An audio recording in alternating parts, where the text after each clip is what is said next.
Улуттук коопсуздук боюнча мамлекеттик комитеттин басма сөз кызматы тараткан маалыматка ылайык Бишкектеги Айчүрөк соода борборунда адам барымтага алынды деген маалымат калп болуп чыкты.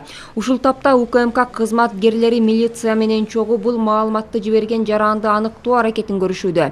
Атайын кызматтарды жалган маалымат менен чакыруу административдик же кылмыш жоопкерчилигине тартылат деп жазылган маалыматта.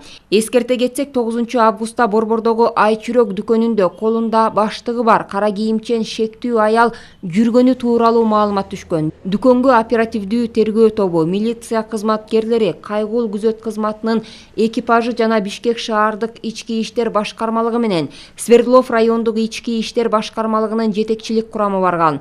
Милициядан тышкары улуттук коопсуздук боюнча мамлекеттик комитетинин кызматкерлери да иш алып барган. Жарандардын коопсуздугун сактоо максатында соода борборундагы адамдар эвакуацияланган. Социалдык түйүндөрдүн колдонуучулары ичинде адамды барымтага алуу сыяктуу окуя болгондугун жазып чыгышкан.